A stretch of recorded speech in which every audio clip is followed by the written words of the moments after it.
Straight from hell. The obsessive outcry of intellectuals, politicians, and the media for the elimination of inequalities and a fairer society may not, even in the long run, produce any of these two results or anything resembling them. But immediately, it produces at least one infallible result: it makes people believe that the dominance of justice and goodness depends on society, the state, laws, and not on themselves. The more we are outraged by the unjust society, the more our personal sins seem to dissolve into general iniquity and lose all their individual importance. What is a single lie, a casual betrayal, a solitary disloyalty in the framework of universal dishonesty that newspapers describe to us and demagogues denounce in fiery words from their platforms? It's a drop in the ocean, a grain of sand in the desert, a wandering particle among galaxies, an infinitesimal in the face of the infinite. No one will notice.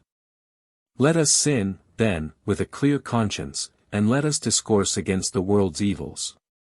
Let us eliminate from our hearts all feelings of guilt, expelling them onto institutions, laws, the unfair distribution of income, the high interest rates, and heinous privatizations.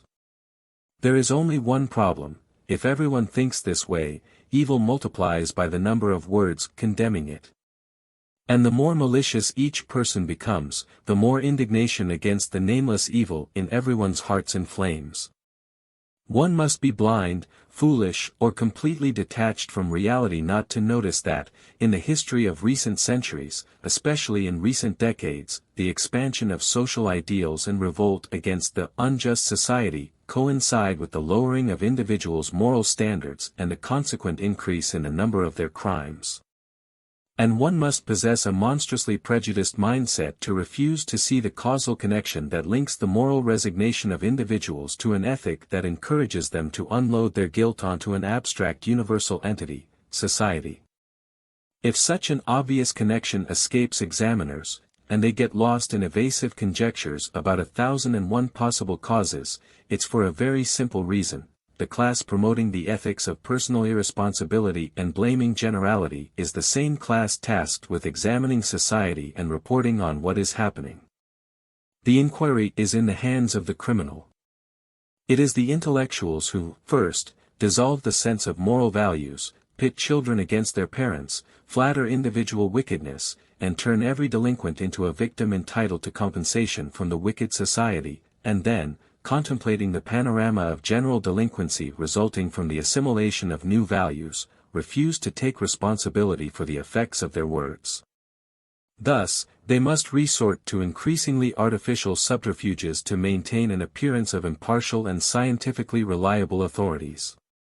Social scientists, psychologists, journalists, writers, the speaking classes, as Pierre Bourdieu calls them, are not the neutral and distant witnesses they like to appear in public, even when they confess to being social reformers or revolutionaries within their circles.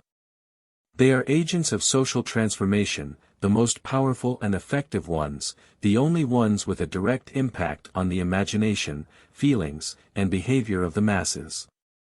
Whatever deteriorates and festers in social life may have hundreds of other concurrent, predisposing, associated, remote, and indirect causes, but its immediate and decisive cause is the overwhelming and ubiquitous influence of the speaking classes.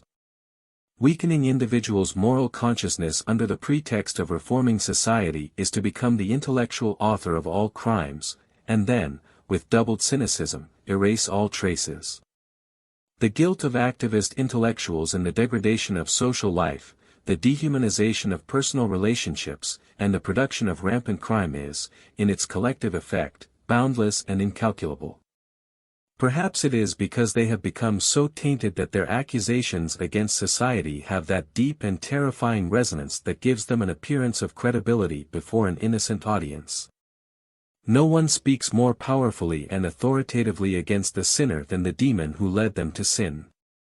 The discourse of activist intellectuals against society comes straight from the innermost circle of hell. Don't forget to like and subscribe to the channel. This text was taken from the article, Straight from Hell, written by philosopher Olavo de Carvalho in 2000.